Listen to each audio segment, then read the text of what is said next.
হুজুর সাল্লাল্লাহু আলাইহি ওয়াসাল্লাম ইরশাদ করেন, যখন কোনো শিশু কথা বলা আরম্ভ করে তখন তাকে সর্বপ্রথম কালিমা শিখানো, লা ইলাহা ইল্লাল্লাহ মুহাম্মাদুর রাসূলুল্লাহ। এই কালিমাটাকে সুন্দর করে শিখানো।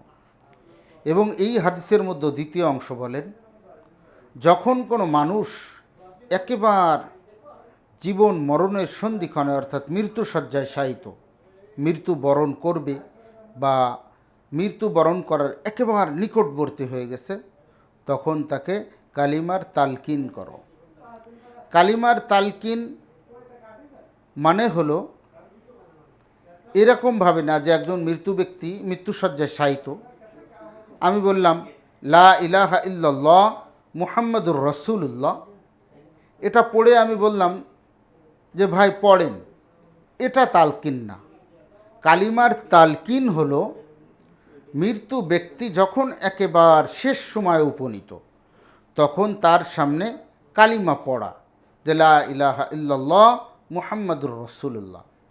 রাসূল করিম সাল্লাল্লাহু আলাইহি ওয়াসাল্লাম বলেন, কারোর শেষ কথা যদি কালিমা হয়, সে যদি 1000 বছরও দুনিয়ার ভিতরে জীবিত থাকে, তাহলে আল্লাহ তাআলা তার দুনিয়াবি কোনো হিসাব কিতাব নেবেন না।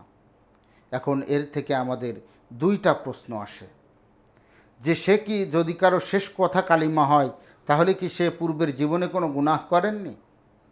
গুনাহ হয়তো করবেন, নাও করাইতে পারেন আল্লাহ তাআলা, তবে যতটুকু গুনাহ করবেন ততটুক এই কালিমার বদৌলতে, কালিমার বরকতে, বেশি বেশি কালিমা পড়ার কারণে আল্লাহ তাআলা ওই গুনাহ থেকে তওবা করার তৌফিক দিয়ে দিবেন, তওবা করার তৌফিক দিয়ে দিবেন। এবং আল্লাহ তাআলা অসংখ্য অগণিত গুনাহ থেকে তাকে বাঁচিয়ে রাখবেন। এর জন্য আমরা কালিমা সন্তানকে যখন কথা বলা শিখে, তখন সর্বপ্রথম আমরা বিভিন্ন জিনিস তাদেরকে শিক্ষা দেই, বা বিভিন্ন, আমি চিন্তা করি আমার ছেলে ডাক্তার হবে, ইঞ্জিনিয়ার হবে। ডাক্তার ইঞ্জিনিয়ার হতে কোনো বাধা নেই।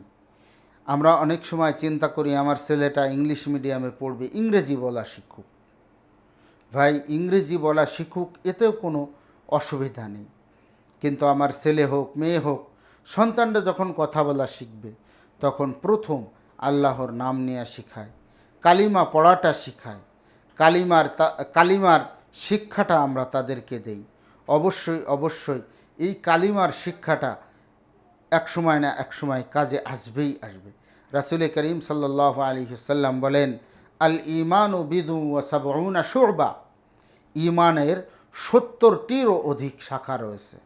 আফজলুহা কওলু লা ইলাহা ইল্লাল্লাহ, তার 1 নম্বর শাখা হলো লা ইলাহা ইল্লাল্লাহ, আল্লাহ ছাড়া কোনো মাবুদ নেই, এই কালিমার স্বীকৃতি দেওয়া। এটা হলো সবথেকে উত্তম শাখা। এবং আদনাহা ইমাতাতুল আযা আনিত তরিক, এবং ইমানের যে 70-এর অধিক শাখা রয়েছে, তার সর্বনিম্ন শাখা হলো যে রাস্তায় কোনো কষ্টদায়ক জিনিস যদি থাকে, সেটাকে হটাই দেওয়া, সরাই দেওয়া। এটা হলো ইমানের সর্বনিম্ন স্তরের শাখা। অন্য হাদিসের ভিতরে আসছে, মান ক্বালা লা ইলাহা ইল্লাল্লাহ দাখালাল জান্নাহ, যে লা ইলাহা ইল্লাল্লাহ পড়বে সে জান্নাতে প্রবেশ করবে। এরকমভাবে কালিমার অনেক ফজিলত রয়েছে। কালিমার ফজিলতের ভিতরে আর এক হাদিসের ভিতরে আসছে, কোনো মৃত ব্যক্তির জন্য যদি 70,000 বার কালিমা পড়ে তার জন্য সোয়াব রেসানি করা হয়, আল্লাহ তাআলা তার কবর আযাবকে মাফ করে দিবেন। হাদিসের তাফসিরের ভিতরে আসছে, 70,000 বার কি যখন শেষ হবে তখন থেকে আযাব মাফ হয়ে যাবে? না, যখন থেকে পড়া শুরু হবে নিয়ত করে। 70,000 বার কেউ যদি প্রত্যেক দিন 1000 বার করে পড়ে, তাহলে তার 70 দিন সময় লাগবে। কেউ যদি 500 বার করে পড়ে, তার 140 দিন সময় লাগবে। 250 বার করে যদি পড়ে, তাহলে 280 দিন সময় লাগবে। এরকমভাবে যদি কেউ 100 বার করে পড়ে, তাহলে 70,000 বার পড়তে তার 700 দিন সময় লাগবে। এরকমভাবে যত দিন লাগুক না কেন, যে 100 বার করে পড়বে 700 দিন পরে তার কবরের আযাব মাফ হবে। 250 বার করে পড়বে তাহলে তার 280 দিন পরে কবরের আযাব মাফ হবে। 500 বার করে পড়বে তাহলে 140 দিন পরে কবরের আযাব মাফ হবে। 1000 বার করে পড়বে 70 দিন পরে কবরের আযাব মাফ হবে, এমনটা নয়। কেউ যদি নিয়ত করে পড়তে থাকে যে আমি আমার পিতার জন্য 70,000 বার পড়ব, মায়ের জন্য 70,000 বার পড়ব, ভাইয়ের জন্য বোনের জন্য 70,000 বার পড়ব, স্ত্রীর জন্য 70,000 বার পড়ব, স্বামী মারা গেছে, স্ত্রী যদি চিন্তা করে যে আমি 70,000 বার আমার স্বামীর জন্য কালিমা পড়ব, এই কালিমা যখন থেকে পড়া শুরু হবে, কবরের আযাব যদি চলমানও থাকে, এই কালিমা পড়া যখনই শুরু করবে তখন থেকেই বন্ধ হয়ে যাবে।